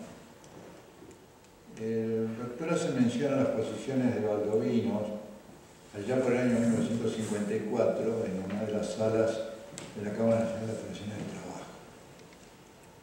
Yo les voy a sugerir también acudir a los votos de Baldovino en el 41, más viejo todavía, cuando se convoca el plenario Cuculiche de la Cámara Nacional de Operaciones del Trabajo. Lo van a encontrar en el tomo 1 de Derecho del Trabajo. ¿Qué sucedía entonces para que la Cámara tuviera que discutir un plenario en tema de acciones de accidentes de trabajo en la época? Sucedía un debate enfrentado entre las posiciones de la Cámara Nacional de Comercio y de algunos de los tribunales de la Cámara Nacional de Trabajo, que estaba pendiente de situación y que viene a producirse a partir del debate de lo que es la cuarta acción. Un tema olvidado dentro del derecho al trabajo nuestro, pero que tuvo verdadera significación e importancia. Aquí se llamaba la cuarta acción, sobre todo por la Cámara Nacional de Comercio, por los tribunales federales, especialmente la Cámara Federal de Rosario. Se llamaba el reconocimiento de la acción de reparación integral por la responsabilidad contractual. El deber de seguridad no es la responsabilidad contractual, afirmándose en esa época en que ésta existía y tenía andamiaje jurídico en el artículo 155, inciso quinto del Código de Comercio. Fíjense ustedes que no había ley de contrato de trabajo entonces, había los artículos 156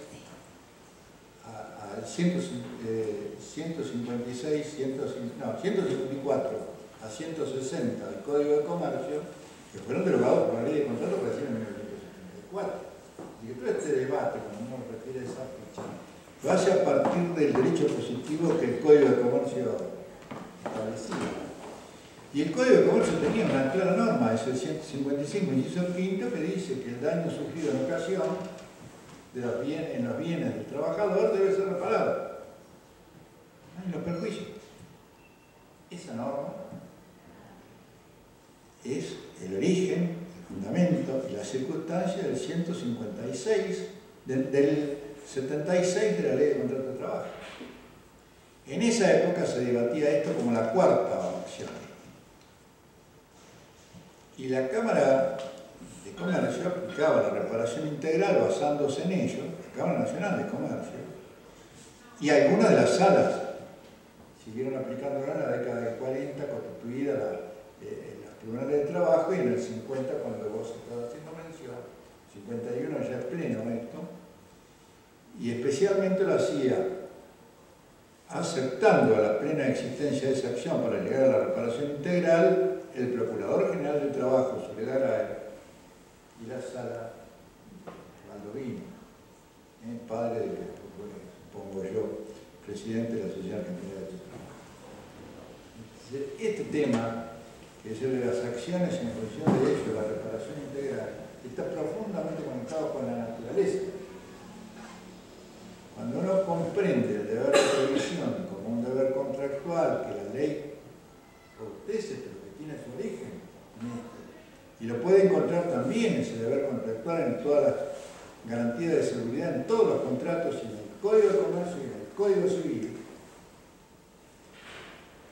varía todo el esquema, a dónde derivarse en esta posibilidad. Hasta dónde una ley dictada para proteger a los trabajadores puede desmantelar los beneficios de acciones de reparación plena que ya el derecho común consagraba desde antes. Ese es el otro argumento que hace a que la ley que para proteger no permite acceder a la reparación plena es irrazonable. Por aplicación del artículo 28 de la Constitución Nacional, ha sido dictada contra sus propios fundamentos. Cuando esta ley ha sido dictada diciendo que se la dicta para llegar a mejores reparaciones, acceder a la reparación plena, a la reparación integral en función de los fallos que ha dictado la Corte, se llega a ella,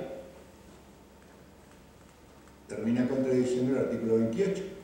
Si en el caso concreto se demuestra que los mecanismos de tarifación son bajos. Por eso es muy importante la cita que hiciste, si te decía, si tenemos unos minutos más, para quienes queden enganchados, sobre todo en el interior, del caso reciente de la Corte, Rodríguez Pereira, si querés hacer una precisión mayor del caso, si no te acordás. Piden una reiteración del Colegio de Abogados de La Matanza, reiterar el fallo que determina que no se puede esperar la falta de previsión del legislador. Repito, reiterar el fallo que determina que no se puede esperar la falta de previsión del legislador.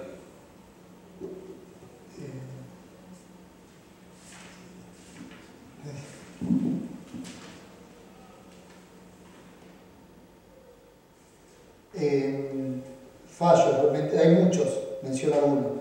Corte Suprema de Justicia de la Nación, 8 de agosto de 1989, fallos 312.1283. Fallos 312.1283.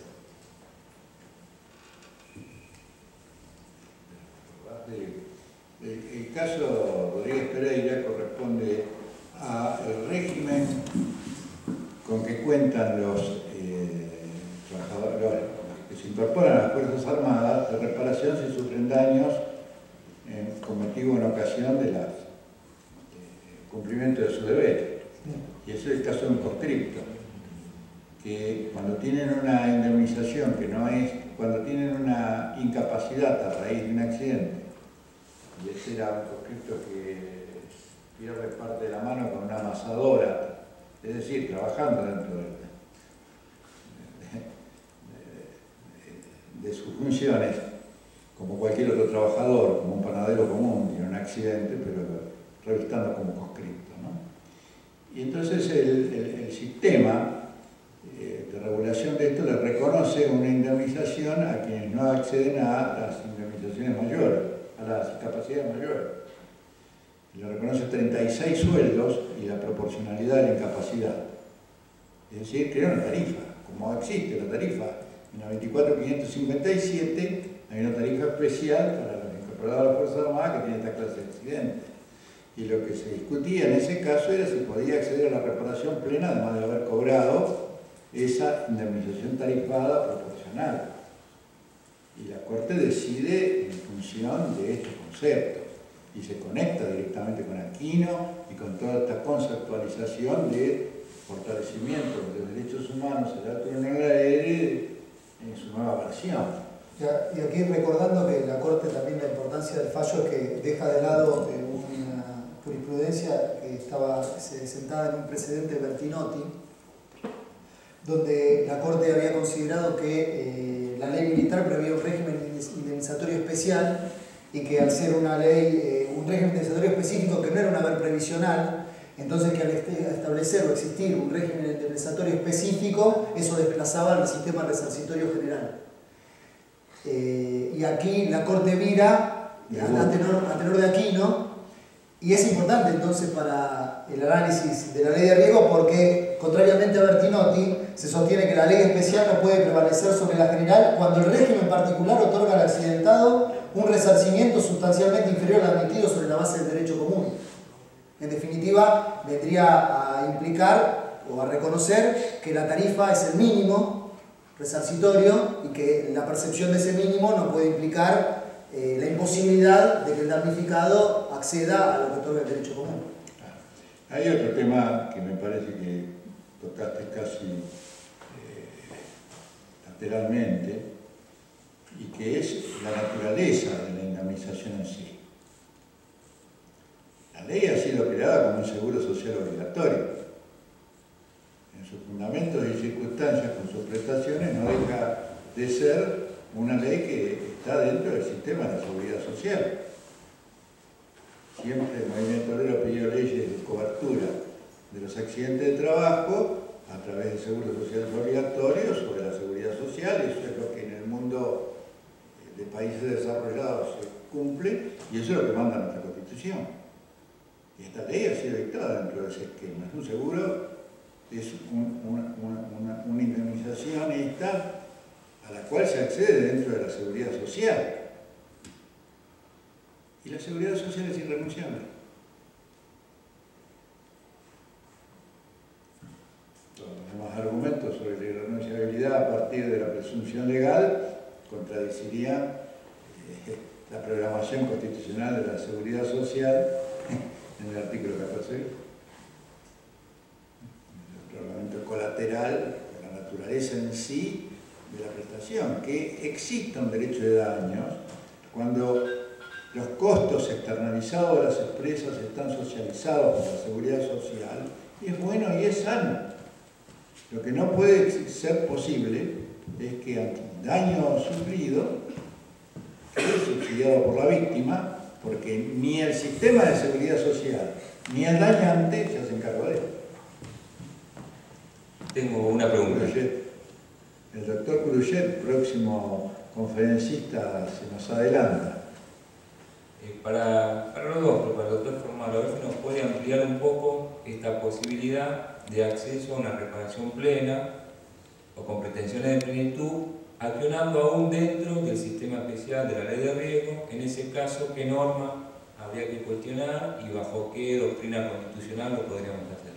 Bueno, me parece importante tener en cuenta, hoy el doctor me reenvió un fallo, que no tuve tiempo de contestarle el correo electrónico, pero es una sentencia de la Sala 9 de la Cámara Nacional de Apelaciones del Trabajo, que en función de aplicar los índices de actualización de la 26773 y la tarifa del decreto 1694/09 a un siniestro del año 2008, a un siniestro anterior, hace pie en toda la jurisprudencia bastante conocida y aplicada a lo largo y a lo ancho del país sobre la aplicación inmediata y en diferenciación con la aplicación retroactiva, pero va un poco más allá y en un párrafo posterior toma, y el doctor me lo envió porque hace la sentencia, hace cita de este libro que yo acabo de publicar, hace referencia a esto de la indemnización equitativa, de la indemnización justa en el caso concreto, y hace mención a la equidad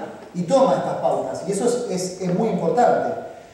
Respecto de la pregunta puntual en sí, esto es parte de la respuesta, me parece que la respuesta se completa con una acción, se encuentra un poco también postulada esta posibilidad en el dictamen que en el Instituto de Derecho Social que dirige el doctor Cornaglia hicimos apenas promulgó la ley.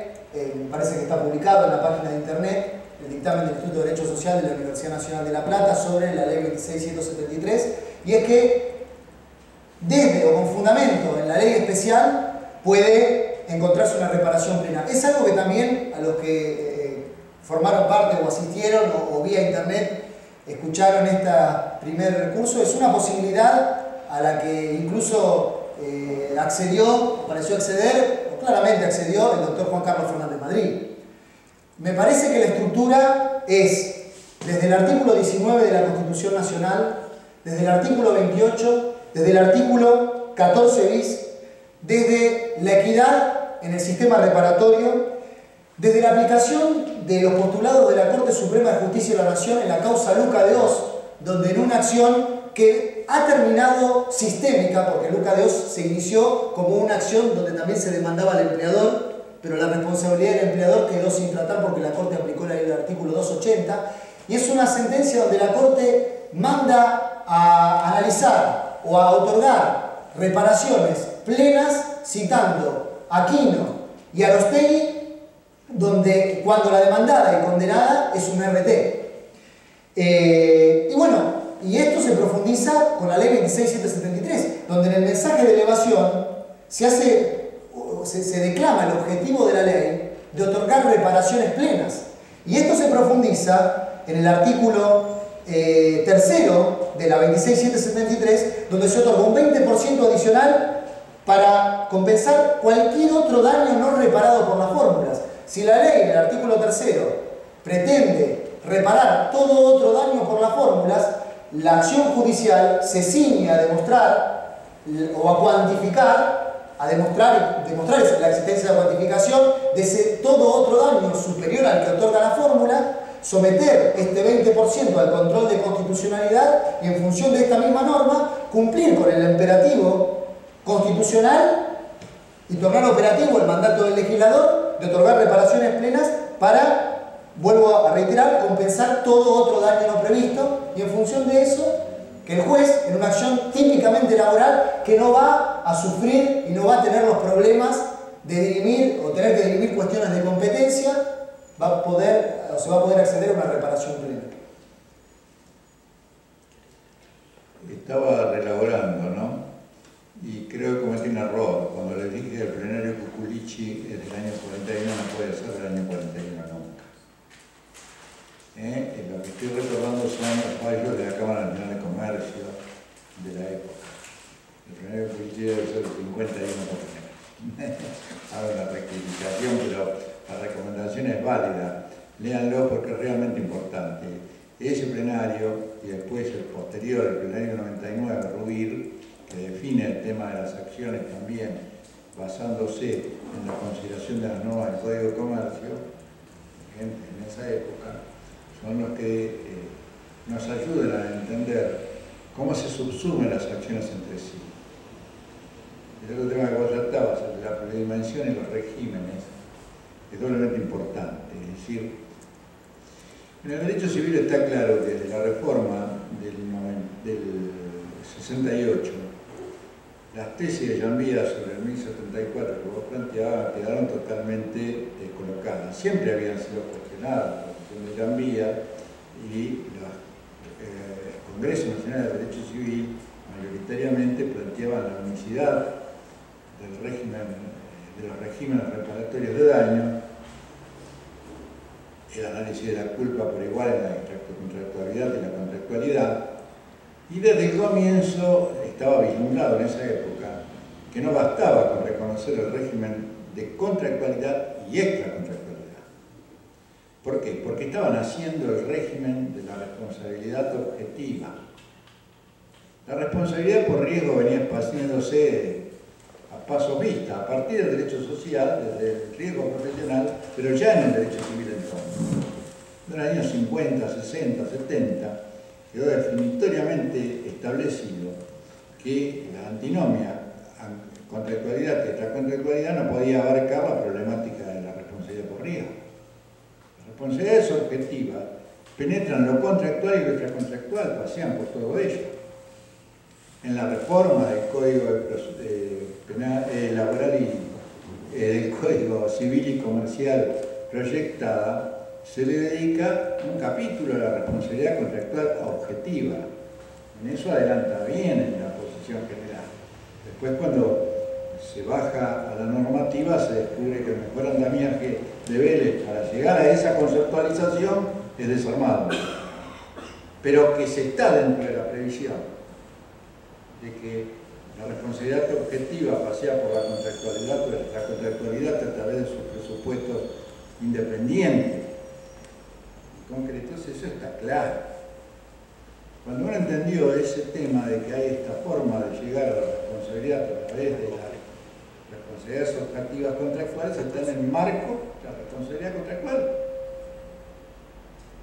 Lleva el objetivismo a esa circunstancia. Esa es la acción que consagra el artículo 1 y 6 de la ley 24.557. La misma acción que les explicaba que existía en el Código de Comercio y que también reconoce el 76 de la ley de contrato de trabajo. El 1 y 6, bien leído, es esa acción, es el daño en ocasión y con motivo de las prestaciones. Esa es la garantía de seguridad en el contrato. Eso se llama responsabilidad contractual objetiva. Si esa es la acción clave, todo el esquema de oponer acciones entre sí se relativiza. Porque si el 1 y 6 determinan la existencia de esto, lo que queda por definir es si la reparación plena es o no establecida racionalmente en la mecánica operativa del 1 y 6. Por eso después opera el 28 y desarma la tarifa como suficiente para llegar a la reparación plena. Pero el origen del derecho del daño, la acción básica, la acción esencial, la que hace que todas las demás no tengan importancia y la que además conecta el derecho del daño con la seguridad social, es esa. Tenemos una pregunta de La Matanza para el doctor Formaro y pregunta su opinión respecto a la cuantificación, por lo general escasa, del daño que suelen realizar los magistrados en la denominada reparación integral, especialmente en el caso del daño moral. Le reitero, pregunta su opinión sobre la cuantificación, por lo general escasa, del daño que suelen realizar los magistrados en la denominada reparación integral, especialmente en el caso del daño moral. Bueno, sobre el tema de cuantificación va a hablar el doctor Curochet el 12 de junio de este año a las 17 horas, así que lógicamente que los invito especialmente a participar, porque va a ser una exposición muy rica como siempre. Sí puedo adelantar alguna cuestión, me parece importante. Cuando con él charlamos de estos temas, siempre hacemos pie en esta cuestión del daño moral, y yo digo que a veces esta parcela del daño moral es la que diluye un poco esta seguridad jurídica que se intenta dar desde la fórmula, y entonces allí se entiende bien que las fórmulas, la aplicación de la fórmula para cuantificar o estimar el daño material son un piso de marcha. Vean ustedes que en el famoso caso Arostegui, por ejemplo, Arostegui con Calderón de Loiza, se demuestra positivamente la realidad de la afirmación que se hace desde la matanza en algunas ocasiones, porque no todos los jueces cuantifican inadecuadamente el daño moral o estiman inadecuadamente el daño moral.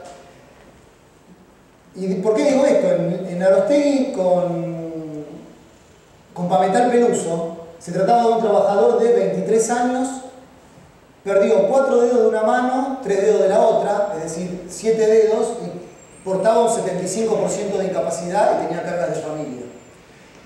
Se intentó otorgar una reparación que fuera justa y que obedeciera a un estándar de seguridad jurídica, aplicando la fórmula voto, y que esto en definitiva llevó a que se considerara que el sistema de la ley de riesgo de trabajo era constitucional porque esta indemnización era inferior a la que daba la ley de riesgo. Pero a la hora de estimar el daño moral, en Arostegui, vuelvo a decir, 75% de incapacidad, la Cámara otorgó 10.000 pesos para enjugar el daño moral. Por eso me parece muy atinada la observación e importante atender a las particularidades del agente dañado y comprender efectivamente qué es el daño moral y qué concepto aprende, y cómo hoy en día la jurisprudencia y especialmente la doctrina, tomando conceptos del derecho italiano que no es necesario tomar aquí, como el daño biológico, tratan de dar cabida a tercera clase de daños que en realidad, desde un daño material y un daño moral, realmente o concretamente aprendido en su plenitud, tornan innecesario estas creaciones. Sí es importante, y esto lo puedo dar tal vez como en pos de esta técnica de la litigación, como consejo a los colegas de La Matanza y de los distintos colegios, utilizar lo que Pizarro y Vallespino en una obra medular, que es el derecho a las obligaciones,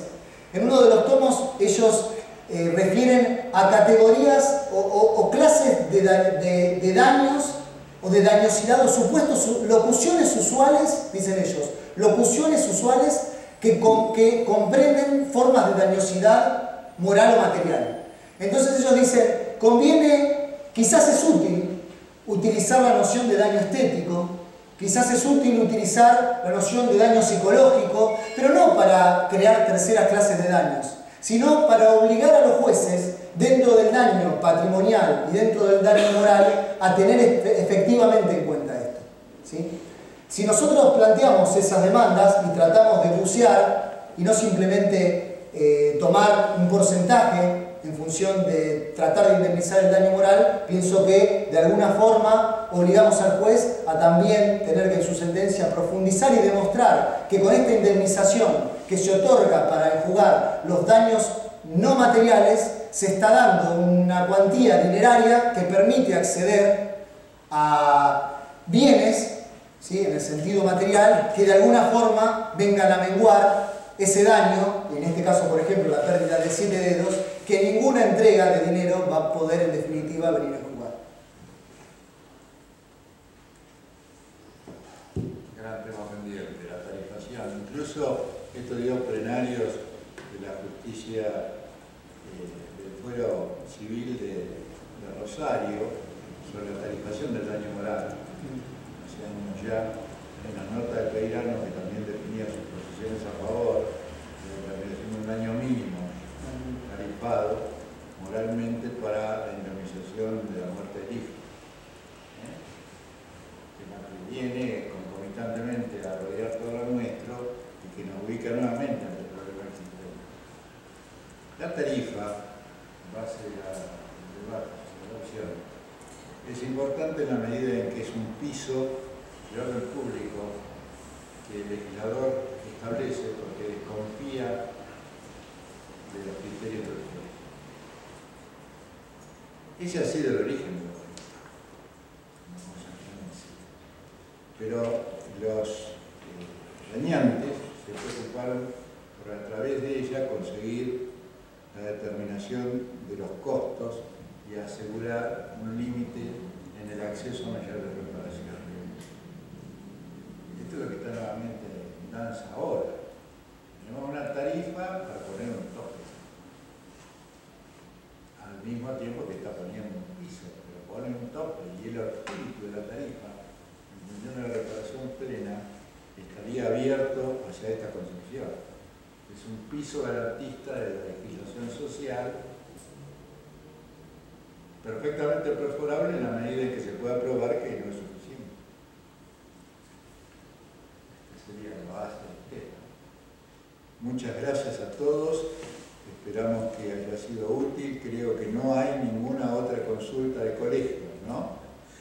No, hay únicamente un agradecimiento del Colegio de Abogados de La Matanza por la generosidad en las respuestas y bueno, están esperando la próxima clase para abordar el tema propuesto, ¿no? Así que ya se están despidiendo todos los colegios por el horario. Les enviamos un abrazo a todos y les explicamos que las falencias que tenemos en el armado de todo esto es una experiencia nueva que va a ser enriquecida en la medida en que ellos participen más intensamente y nos ayuden a hacerla en conjunto y ojalá un día 80 colegios del país tienen una experiencia común de esta.